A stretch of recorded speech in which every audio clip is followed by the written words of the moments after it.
Hey everyone, Eragon here. Just as a disclaimer, a couple of disclaimers actually. This is going to be a bit more of a rambly video because I've got a fairly large amount of stuff to talk about. The preseason changes are pretty big, right? I wanted to make a video on how top lane is affected by the jungle changes, and there are a meaty amount of jungle changes, right? So before I start, shout out to Phalaris. He made a really concise guide on how to, like, what the changes are, right? So I'll be linking that video in the description, a detailed 30-minute breakdown of all the different jungle changes. And last disclaimer I'll make before starting, all these numbers, they're subject to change, right? So as I was making this video, the numbers were subject to change, but the general concepts probably will stick, okay? So let's get started. Jungle camps, camp value in terms of gold and XP. So what you need to know is that there is a new stacking system for junglers, okay? Treats. What this is when a jungler kills a jungle camp, okay? They're also tankier. When a jungler kills a jungle camp, they consume a stack of treat, right? So you see I have 9. And what this does is it gives you bonus gold and XP to the junglers. Only junglers get treats, right? But doesn't that mean junglers are getting a hefty amount of free gold and XP? No, because how they compensate that is made the gold, the base gold without treats worth way less, right? So junglers are getting the same amount of gold and XP. Laners and everyone else will be getting less from them. So I want you to watch the gold pop. There'll be 2 instances of gold pop. 50 gold for the treat and the base gold that everyone else will get. 75 plus 50, right? So everyone else will get 75 gold and junglers get 50 on top of that. So what does that mean? Well, you are now less incentivized to take the camps if you are not a jungler, because you get less gold from them compared to before. Whereas junglers get the same amount of gold and XP because of a unique stacking system, right? This also allows them to upgrade their smite. I'm not going to go into that. If you want to know the exact jungle changes, I'm just, from a top laner, what you need to know, top lane perspective, what you need to know is this is the new system and the value of jungle camps for you got less, okay?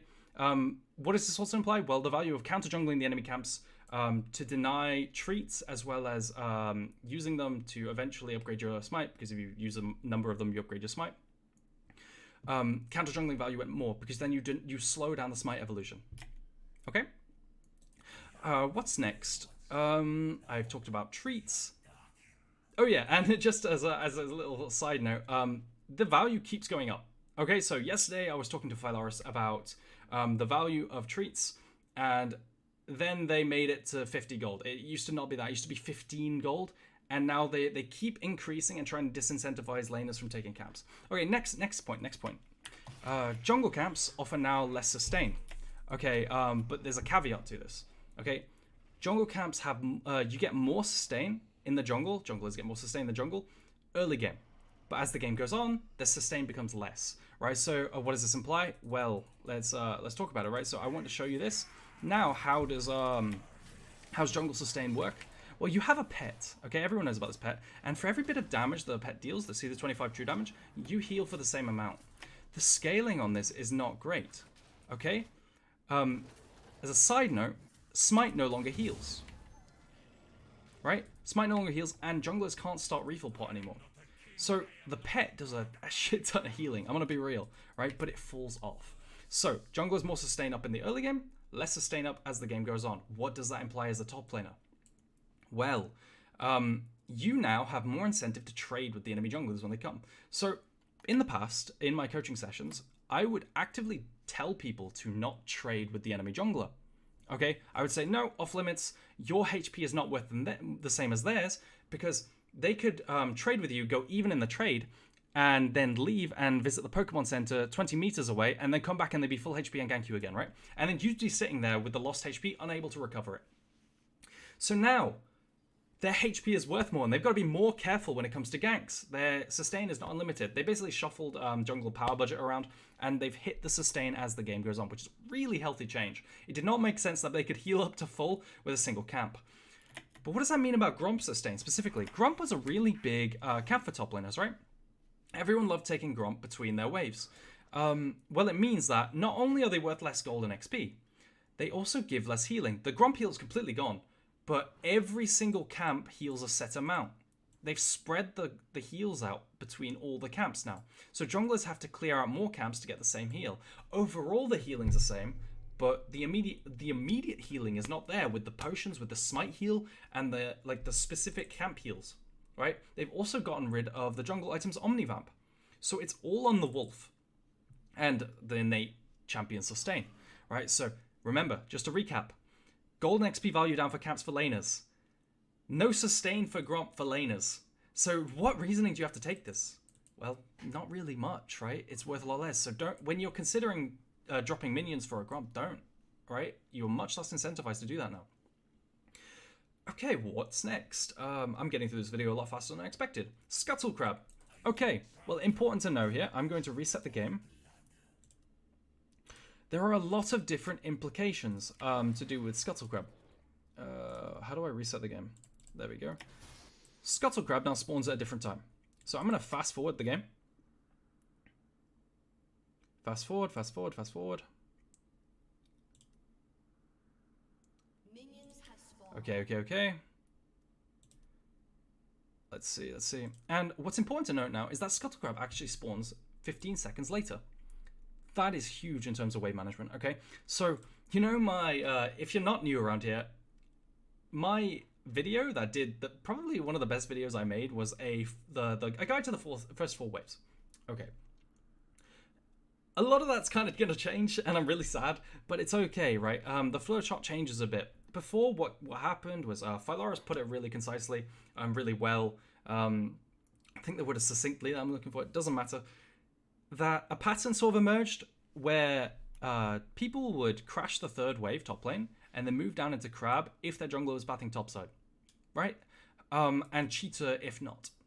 This is all going to kind of change because now with the Crab spawning 15 seconds later, you are going to be waiting around for Scuttle Crab for ages. In the past, if you went to move to Scuttle Crab, you already miss like 1 or 2 CS, right? Usually about 1 if you're quick. If you actually committed to like sort of skirmish there or something like this, or just waited there long enough. Now, if you wait there another 15 seconds, you're going to miss like 4 or more, right? So you can't do this anymore. You might need to crash the 4th wave, right? So just for context, I'll have stuff pop on the screen to make it clearer. The 3rd wave, the cannon wave that you usually crash to go help at Scuttle Crab, arrives at 2 minutes 30. Okay, and then you crash that wave and move about 2 minutes 45, 2 minutes 55 down to the river, and then you wait there until 3:15. Which is the crab spawn, and then you're there to secure it. You have to crash the wave beforehand to have time to move in and be there at the river. Now, what you could do is crash the 4th wave, which arrives at 3 minutes, crash that, and then move down into the river, and still have time to move in, because you have an extra 15 seconds. So 4th wave crash prior might go up, okay? Cheetah recalling into coming back top lane. You also have time to go from a Cheetah recall to help in the Crab, but I don't like the idea of this. Phylaris actually touched on this. I don't like the idea of Cheetah recalling into helping Crab because you're missing so much CS and XP. Okay, so typically when you Cheetah recall, you miss about 4 minions of XP and CS. If you go to help Crab as well, you're going to miss about 2 more. You know, it stacks up, and early CS and gold is worth too much, right? Because then you open up to being played on by an advantage level 6, an advantage level 4, 3. It's all terrible, right? So you can't miss that much XP in gold early, right? So I think what's likely going to happen is 4th wave crash. If you guaranteed need to be in river, like say both junglers path to topside, and you need to be in river to secure it, you 4th wave crash and move into the river. Now that might open you up to ganks, right? So this is a whole can of worms here. But on average, junglers' clears got slowed down. Okay, so there's that factor too. There's one more thing I wanted to talk about. If you crash the 3rd wave and bounce the wave back, okay, waves 4 and 5, they come at 3 minutes and then 3 minutes 30. Okay, Aatrox, please stop yelling. If the 3:30 wave is bouncing back and is in the middle, and then you let it push into you, this is typically the play, right? So when you crash the wave, you recall, or you stay, you go help, and then a wave bounces back and you freeze it. Okay, if you freeze wave 5, right, and wave 6, if you manage to do that, your jungler has just completed Scuttle Crab. That's a nasty timer, because they can just go after Scuttle Crab, they can look for a gank on your freeze, or they can secure the freeze for you because they're there anyway, right? This is really grim, actually, to think about. I think this timer is going to be everything. What else? Have I missed anything? Let me go to other Scuttle just to convey.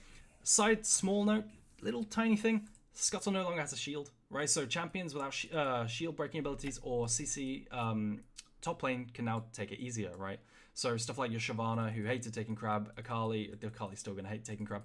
But you get what I mean, right? Just marginally easier to take. So maybe you crash the 4th wave and go take the crab if the enemy's pathing there and you have time, or something like this, right? There's this option too.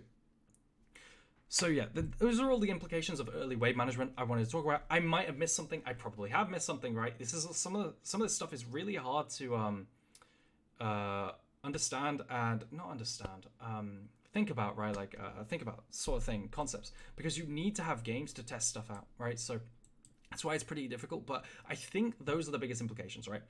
3rd wave crash sucks now to secure Scuttle because it takes too long. You're there for 45 seconds until it spawns, because there's 3:30 spawn now. 4th wave crash, you can move down after 4th wave crash. Something to note as well, the 4th wave is not a cannon wave, so it's easier to crash and you can move down easier, right? You'd be there earlier. The post-Scuttle gank at 3:30 is when you typically have a freeze. If you are good at bouncing the wave back and creating freezes, that's really significant too, right? And then also the crab has no thing. So those are the 3 biggest things. The last thing I wanted to talk about, which is more relevant for competitive, if you guys play competitive, expect more flex picks. Okay, flex picks are when you can alternate where champion picks go in draft, right? So if you pick an early Aatrox, where can you put that as well as top lane? So it's not as obvious where the champion's going. So it could go mid, top lane, and now jungle. The reason for this is champions got better at clearing. Okay, every champion in the game, right? Because sustain is so much early now. Every champion, and also clear speeds went up for reasons I can't remember, but if you want to know, watch the Phalaris video. Basically, every champion's clear went up a significant margin. Champions like Renekton, Set, these champions can actually clear in reasonable times now. I believe that it was like 3:20 for a full clear. It's really not that bad.